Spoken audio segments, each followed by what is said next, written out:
So why does the fantasy sports boss remain opposed to drafting Seattle Seahawks running back Kenneth Walker this season? Let me explain. But before I do that any further, guys, hit that subscribe button and also hit the PayPal link to subscribe to the 2024 Fantasy Sports Boss Fantasy Football Draft Guide, both versions, PDF for $20. Make sure you get on board for that. Now, as far as Kenneth Walker, anybody who knows me has been a fan of the channel the last couple of years. Ever since he's come into the league, really knows I have not been a fan of Kenneth Walker. I have faded him every year. I've never owned the guy, and other than one time when I did have to make a trade for him out of desperation.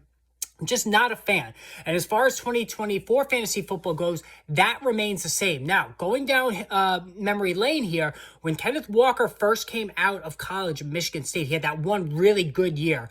It was almost like his scouting report was etched in stone. It was obvious just watching him. The primary positives really was that he was a terrific power runner who actually possessed above average speed as well for somebody in that kind of mode of a runner. Usually power runners are not overly fleet of foot, but Walker has that speed, and he still does to this day. That's why he was such a big player that one year at Michigan State. And also really, really good around the goal line and collected touchdowns at a high rate. So that was what he was going to carry with him positively to the NFL. On the negative front were injuries. Kenneth Walker, with his hard-charging style, bit of an upright style as well, just can't stay healthy. And in addition to that, not an excellent receiver. Wasn't used much in the receiving game in Michigan State. Could he do that in the NFL? Well, 2 years into his career, almost all of those projections have been spot on.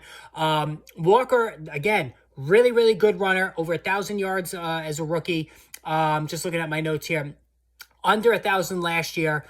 He was 1,050 as a rookie, 905 last year. And then he scored a bunch of touchdowns, 17 total touchdowns on the ground his first 2 years in the league, which is a really good number, no doubt about it.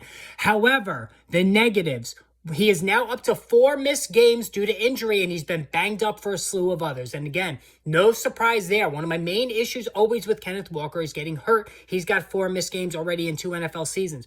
Also, the receiving game. He has not yet had a 30-catch season throughout his 2 years. He's been just under that. But again, you know, in a PPR world, which fantasy football is becoming, this is not such a great thing. And then finally, and the biggest thing, and I talked about it all last season, was the drafting of Zach Charbonnet of UCLA. Zach Charbonnet is the more complete back of the two.